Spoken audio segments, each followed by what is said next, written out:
Welcome to this explainer. Okay, we're diving straight into one of the most fascinating historical puzzles out there today. I want you to picture this. It's the year 1812. A Swiss adventurer named Johann Ludwig Burckhardt is traveling through the incredibly harsh Arabian desert. He's heavily disguised to protect his identity, and honestly, he's totally lost. He's wandering through this maze of unforgiving rocks when suddenly he stumbles upon a hidden entrance. So for 1.5 kilometers, he treks through this breathtakingly narrow, rocky path. You can just imagine the suspense building here, right? He's walking between these towering, suffocating canyon walls in the sweltering heat, and he has absolutely no clue what is waiting for him at the end of this desolate corridor. And then, boom, the canyon suddenly widens and he's hit with this awe-inspiring reveal. Looming right in front of him is a magnificent, 12-foot-tall structure. But here's the crazy part. It's not built from the ground up. It's carved directly into the sheer face of the limestone mountain. Today we know this breathtaking architectural marvel as Al-Khazna, or the Treasury. It's an ancient wonder full of intricate pillars and delicate designs that just seem completely, utterly out of place in a barren wasteland. Which brings us to the central mystery we're unpacking in today's explainer. How exactly did an ancient people build, and more importantly sustain, a bustling, 2,000-year-old city in such a harsh, totally waterless environment? Why go through the massive effort of curving giant structures into solid rock, and then why did they eventually just abandon the whole shebang? Let's start with section 1. Who were the Nabateans, from nomads to master builders? So, looking at ancient Greek and Roman sources, the original inhabitants of this region were a group called the Nabateans. And the contrast in their history is just mind-blowing. 2,000 years ago, they were basically a nomadic tribe, just living in simple desert tents. But somehow, they managed to orchestrate this massive, incredibly lucrative trade empire.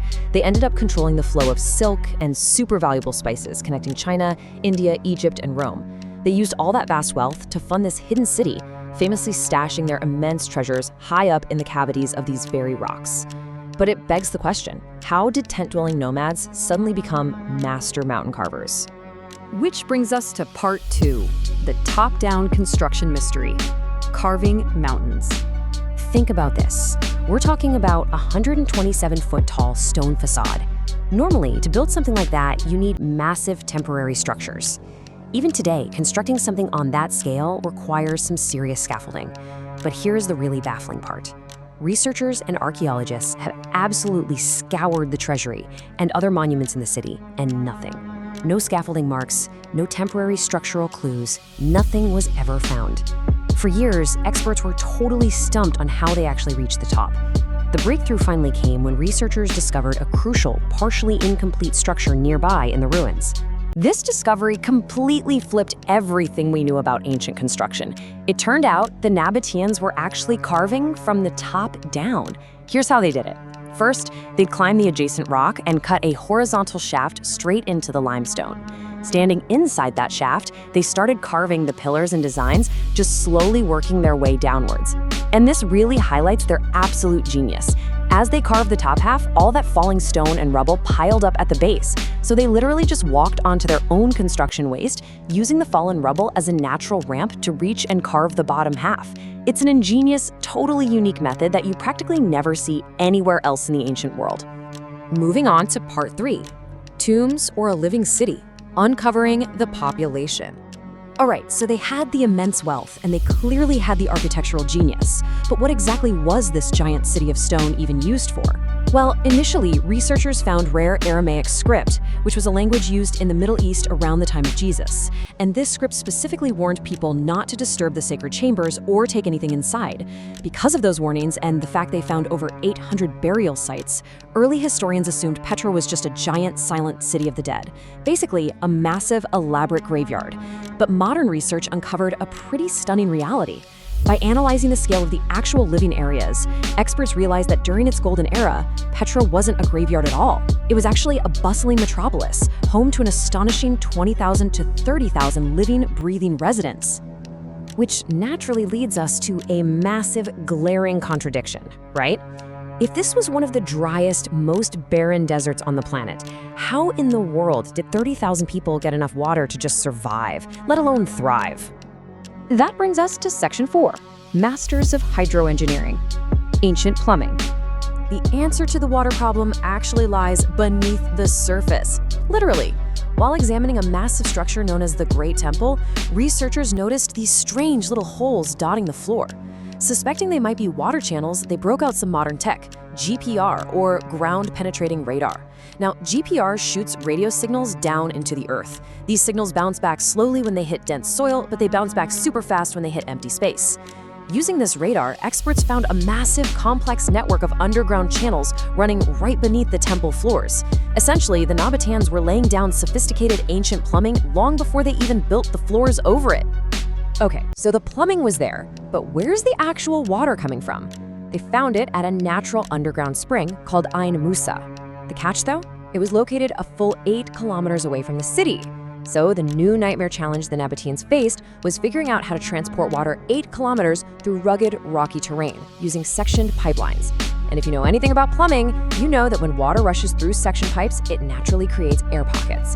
These air pockets build up massive pressure, pushing against the inside of the pipes until eventually the joints burst and leak.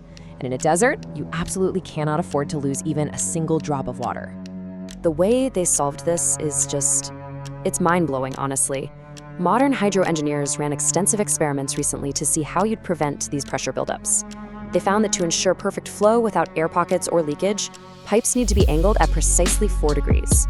Well, when experts went back and actually measured those ancient Nabatean pipelines carved into the rocks, you guessed it, they were angled at exactly 4 degrees. 2,000 years ago, these desert nomads had completely mastered a scientific principle of hydroengineering that we only just recently quantified. And they definitely didn't stop at springs either. The desert is notorious for sudden, deadly flash floods. To combat this, researchers have actually uncovered the remains of around 5 ancient dams. These incredible structures, some of which still have their walls standing today, by the way, were designed to perfectly capture those dangerous floodwaters for vital storage. So they were securing their water supply while simultaneously protecting the city's inhabitants from being totally washed away. Which leads us to our final section, the fall of Petra, when the water turned. They had conquered the stone, they'd conquered the water.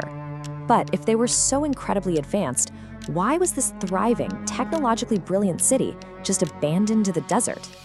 Well, ancient records point to a really tragic and devastating sequence of natural disasters. In the year 363 AD, a massive earthquake violently shook the region. The sheer force of that quake caused the city's vital protective dams and structural supports to completely crumble. Stripped of its defenses, the city was left completely vulnerable. So the very next time the deadly flash floods came rushing down those mountains, there were 0 dams to stop them. The water that had historically given Petra its life was now the exact force that washed it away, destroying centuries of brilliant infrastructure in a matter of hours. Without their life-saving water systems, the city just couldn't sustain its massive population anymore. Traders, obviously seeking safety and reliability, started bypassing Petra and changed their ancient routes. Slowly but surely, the surviving residents had absolutely no choice but to pack up and leave their magnificent stone masterpiece. They left it to be reclaimed by the desert sands, entirely forgotten by the outside world until that Swiss adventurer stumbled upon it all those centuries later.